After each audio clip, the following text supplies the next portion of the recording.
Hi there, my name is Cupicate, and welcome back to Wolf Talk with Cupi. So, Wolf Talk is the official name that we are keeping for any pre-recorded wolf talks that we have. If we do have any streams where we talk about our wolves together, that is going to be called pack chat. So definitely look out for pack chats in the future because those are live. And if you are new here and you enjoy the storytelling of our wolves and you would love to take part, feel free to subscribe and ring that bell so you're notified of when I do go live and do pack chats instead of just pre-recorded wolf talks. Okay, and with that little intro, we will get right into what we are talking about today. So I have a little bit of a list prepared because I had so much to talk about that I'm probably going to split it up into two separate wolf talks, which actually brings me to my first little thing we're going to talk about. Teo's first litter, his first series, The Lost Brother, is over.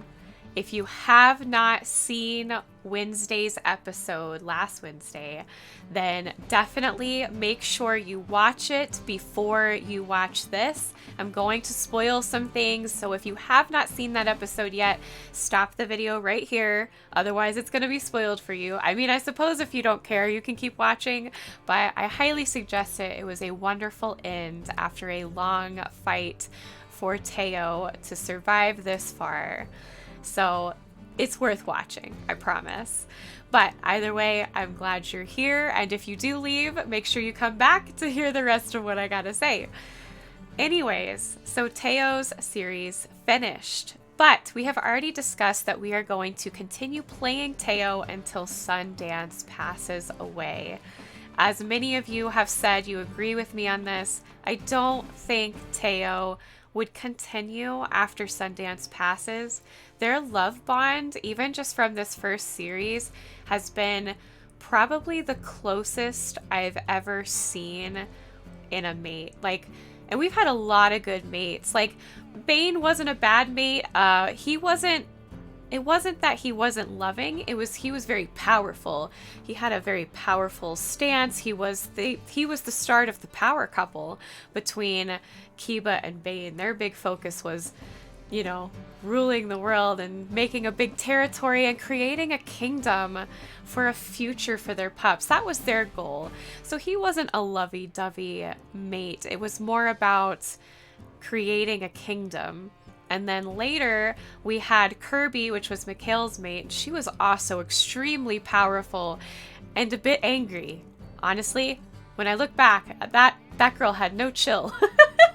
I think I literally titled an episode, "She Has No Chill." Which is funny, especially since I named her after a Pathfinder character who also has no chill. When it comes to what she believes in, she really doesn't care that you're standing in her way. She will move you. And that's pretty much Kirby the Wolf. And she loves Mikhail. Loves Mikhail. But she's still a little selfish in her ways. And then there was Charm, who was a loving mother. But she was more supportive of her pups. It's not that she wasn't supportive of Aspen. I think she was worried that Aspen's ways would lead to destruction, and that's exactly what happened. And then Dusk, I think that he was good in the beginning, but then he got in his head, became complacent, and a little bit pig-headed as far as him being a king. And unfortunately, it got Dawn killed. And Ares may have been a very close rival to Sundance. Ares was an incredible mate, powerful and loving and a good father, but he did not last very long at all. It was almost as if he loved so much that it's what took his life, because he died protecting his entire family from a bear. He fought to the death, and then the bear ran off. So Ares would be the closest, I believe, to Sundance's level of a bond between two wolves. And Sundance has truly brought Teo to this point in his life. Now, enough things happened in his series between losing Stardust and Bastion that I still was not comfortable fully giving him the peace path, because those things are not as simple as I lost a fight, or I didn't hunt successfully, or I didn't take as much territory as I wanted. That was the death of his children. And so when I was thinking about in comparison to his goals and everything, yes, his pups were not his goal of spreading the ways, but through Sundance, he saw these puppies grow. He saw their personalities come out. He learned about them. He learned of them. He saw him in them. He saw Sundance in them, and he watched them die. That's rough.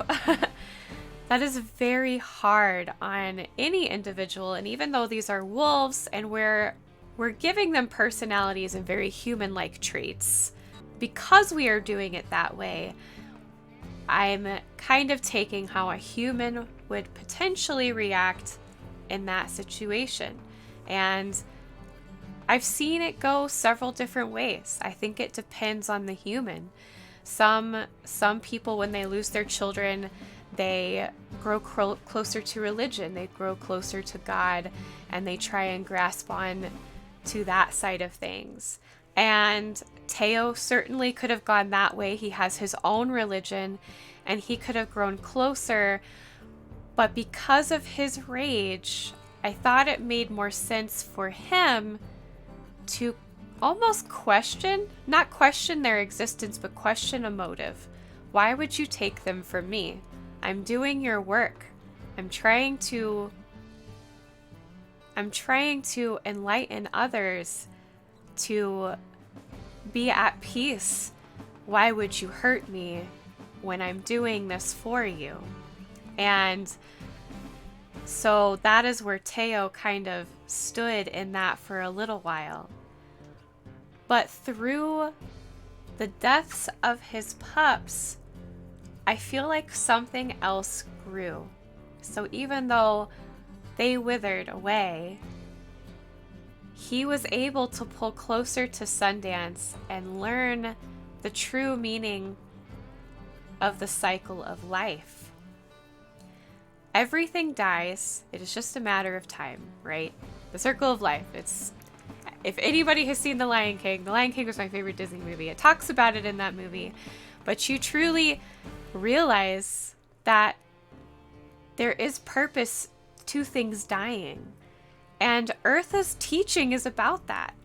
She gives life, but it always comes back to her, because everything must have a cycle. And so in her own teachings, she says that. And Sundance, who has been taught all of this by Teo, took in the word that he spoke so clearly and reminded him, you're not listening to the own words you're speaking. You're literally preaching all of this out there, and you're not following the word yourself. How will anybody follow you if you can't lead by example? And so through her, he was able to come back to it and see it from a different perspective of, she's right, and my pups are with Eartha now. And there's some comfort in that. And so, like I've said, through all of this, Sundance is the only reason that Teo is still in the neutral path, and he is like right on the edge of peace. He's right there. The only thing that could really pull him away at this point is losing more pups or losing her. That would be devastating. Losing her would be very, very hard. I'm not sure he'd be okay after that. I mean, if she dies of old age, that's different. He's actually seen that before with Seraph. I don't think that would be as detrimental to him as opposed to if she got murdered by a bear or killed by a cougar or headbutted by a bison. If that happened, I don't think he'd be okay. But if she just simply couldn't go on the same way Seraph did, he at least has that experience of losing Seraph. He would be able to know she lived a full life and I loved her through it. And there's peace in that. It's still painful, obviously. He's going to be heartbroken, which is why he will never seek another mate past Sundance. She will be his true love as long as she lives and into her death, which is so romantic, honestly.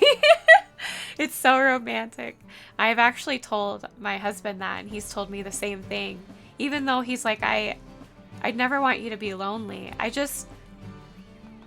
could never see myself with anybody besides that man. And they're playing League of Legends right now. Anyways, that's beside the point.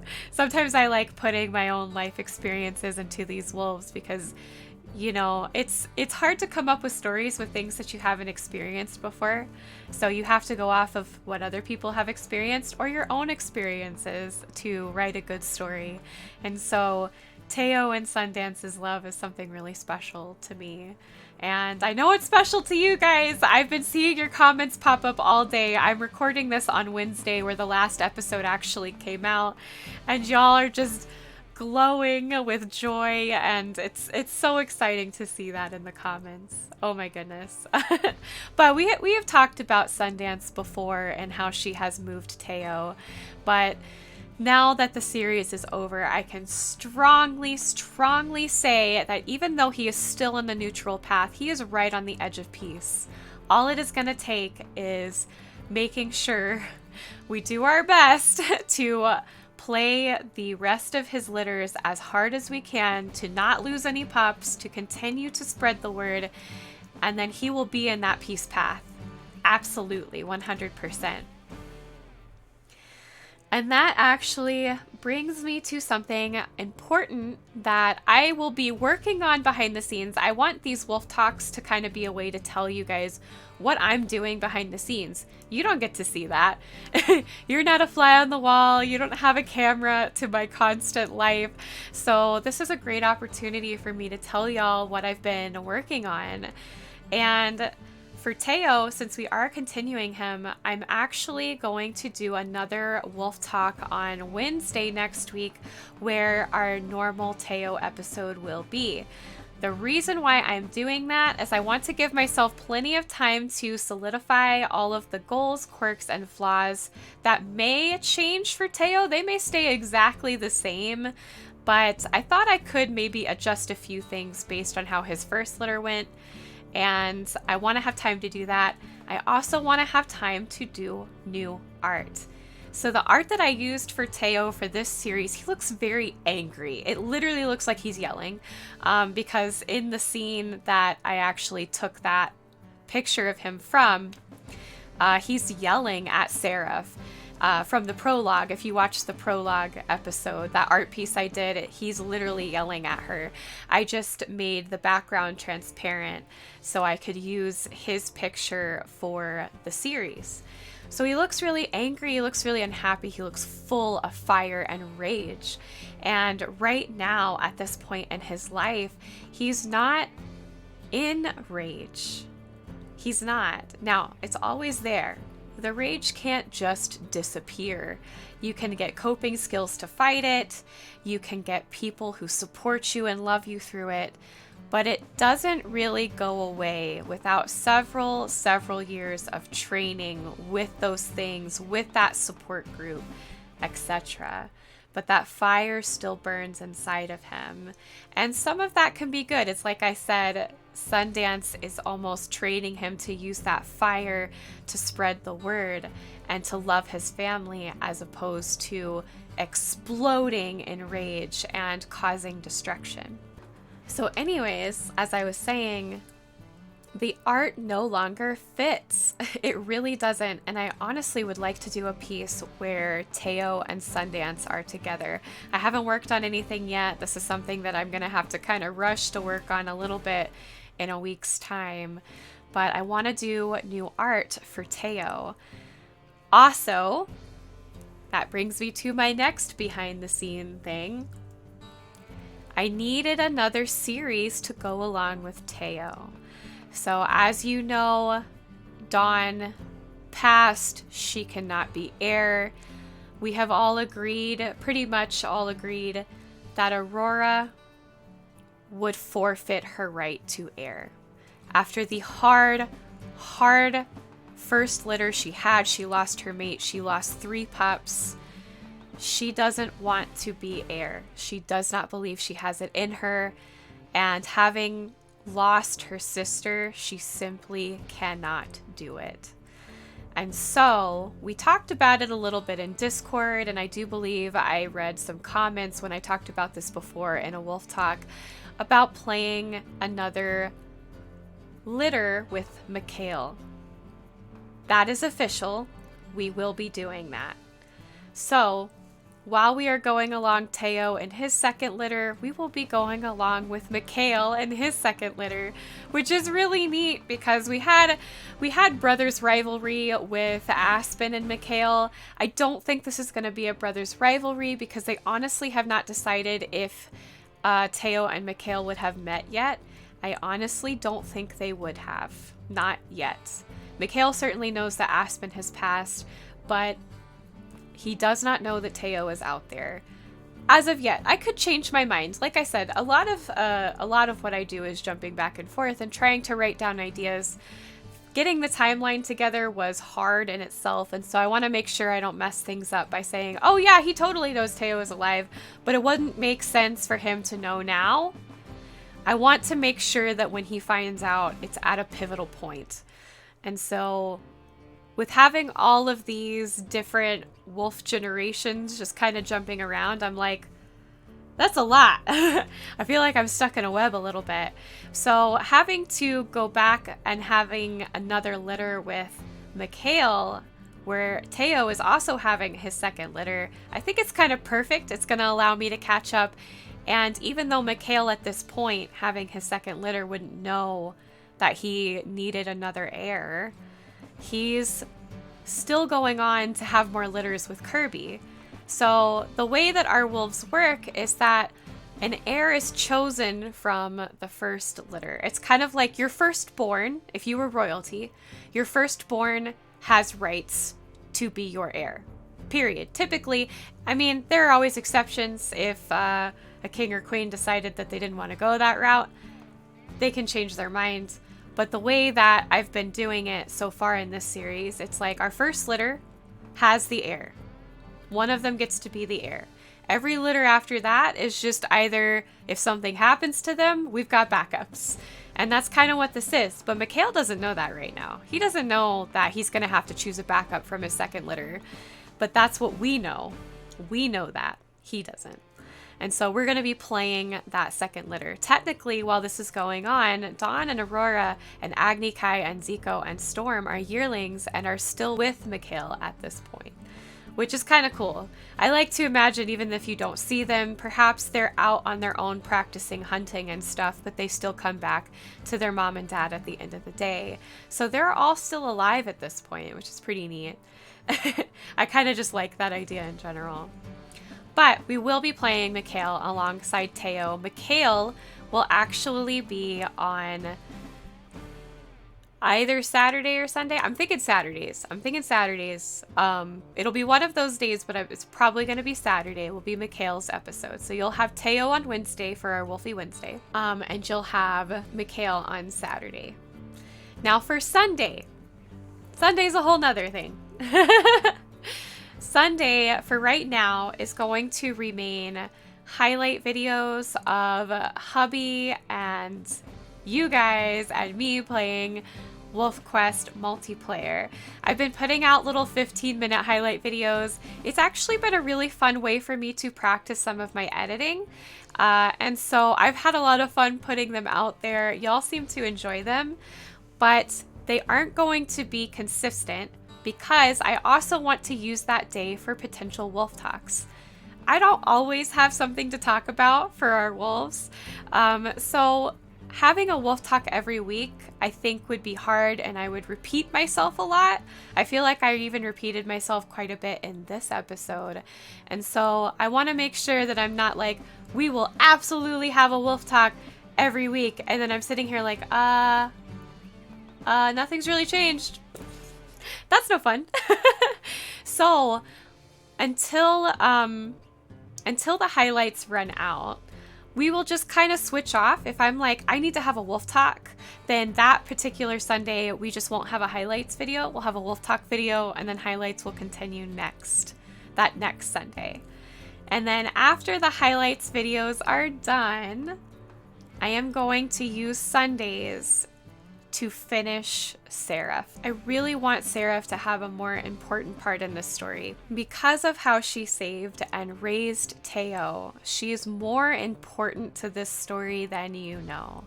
And you really only got a glimpse of Seraph in the prologue and in the things that I've kind of snuck in here and there in some of Teo's episodes, or if you've seen me live on Twitch, I sometimes talk about her during our multiplayer sessions. But Seraph is a complex being. She has gone through so much. In fact, she is going to be the focus of what the next Wolf Talk is about. I'm going to go back with you all the way to the beginning when she first left her pack up north to travel down to Yellowstone. So she's not even from Yellowstone. She has a whole story and her own bit of rage that she had to triumph over herself and what that did to her and her mates. So, like I said, she's got her own special story, and I really want to share that with you guys. And even though she's already age 6 and we're only going to be able to play her for maybe 2 more litters, we get to watch her go through the end of her life. Now, we already know that she goes through to raise Teo. So story-wise, I'll go ahead, spoiler alert, she's got some major plot armor. She cannot die in any of the series, so you won't have to worry about her dying. And on top of that, I'm going to have her go to sleep, but technically she lives longer than the game allows for. So she lives past 8 years. She lives to about 10 until she passes when Teo's almost 2 years old. So game mechanic wise, not really possible to get her to 10, but story wise, that's about the age she was when she passed. So now that I kind of told you what I have planned for series in the future and for artwork, I don't know if I mentioned I will likely be doing new artwork for Mikhail. It depends on how much time I have, honestly, but I would love to do new artwork for him because the artwork that I created for Brothers Rivalry was specifically so that they were looking at each other like it was a challenge, and I loved doing that art piece, but I'm not sure that would fit for Mikhail anymore. And plus that, he had a rough first litter, so I kind of want to do a picture where he looks a little roughed up a bit. And we can actually go really quickly and look at how I have adjusted his model. So here is Mikhail, and you can see I went ahead and added the Snaggle Fang because we didn't have that option when we were playing him. That didn't come out till later. I added a few tears in his ears because he's been through a lot. Don't worry, I didn't want him to lose his tail. His tail's too cute. I didn't want him to lose it. But he's been roughed up just a little bit. Not too much, but he had a lot of learning to do, and like I said, through the entire series of Brothers Rivalry when we were playing Mikhail, he's gonna be a broken old man, and it's already showing. But we will be playing him next, but he deserves new art, our beautiful Casanova-coated boy. And before we completely leave Mikhail, I want to show you his bio. It's empty. It's empty because I don't know why. I guess I just did not write a bio for him, or Aspen for that matter, after we completed Keep His Kingdom, which was kind of a shame. As I love writing, I'm surprised I didn't write a bio for him. So that's something else I'm going to have to work on behind the scenes. But y'all are welcome to give me ideas of some things that Mikhail might do now that it is his second litter.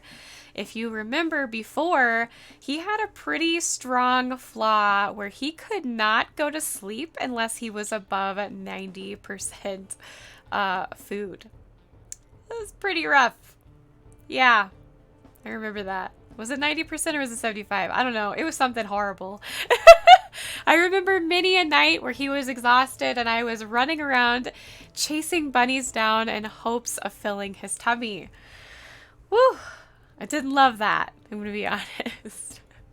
I do remember he also got points for killing coyotes because he wanted to avenge his brother Teo, which reminded me something really important. I think if Mikhail found out that Teo was alive, he would be elated.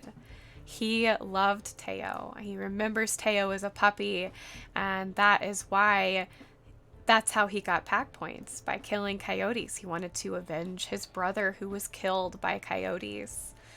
So that was cool. And then his quirk being that he wanted to live at the same dens that his mother did.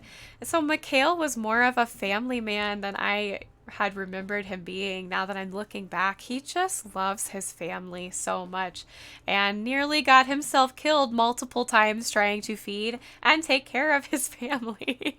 Hence why he's a little bit torn up. But I need some good ideas for him to write down a new goal, a new quirk, and possibly a new flaw. Please, a new flaw. Please help me write a new flaw. I don't want to do that flaw again. But yes, he needs a new bio. I probably will add some things to his personality that made sense for before he actually started his first litter, because I've done that for all of the other wolves. So he really needed to have that, and then he'll have a continuation of how he'll be in his next litter. And of course, here is sweet, sweet Teo. So I'm not going to change anything for Teo, even though he had some rough points in his life. He did most of the beating up. He didn't really get beat up. He did a lot of the beating up himself. So I'm not going to give him any tears or anything. I think that he's fine the way he is. He's already missing half of an ear as it is. So, and he's burnt. Even though, yes, game-wise, this is considered mange, I call it burns. I actually think it looks like burns quite a bit, and it's from when he had to save Seraph from the forest fire. And so Teo still has his bio from when I completed the prologue. Now all we need is a little bit of a continuation. Now that they've made the bio a little bit longer where we can write quite a bit more, I want to write a little bit that talks about finding Sundance and what she has done for him.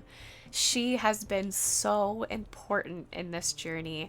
I want to make sure that she's in this bio for when we go into the next litter with her, and how she has moved, touched, molded, shaped our beautiful boy into a better man. And I say man, he's a wolf, but you know what I mean. So, but she's so important. I want her to be mentioned in this bio, but we may also want to change some of his goals, quirks, and flaws. So as you remember, his goal was to take 75% of a random rolled pack, and he rolled Junction Butte. He more than completed that. That was excellent. His quirk was that he could not den in any of his family's dens. We achieved that. And his flaw was that because it reminded him of his father, he could not help but fight dark wolves because he was so angry with his father, feeling abandoned by his family, that his rage would come out from that.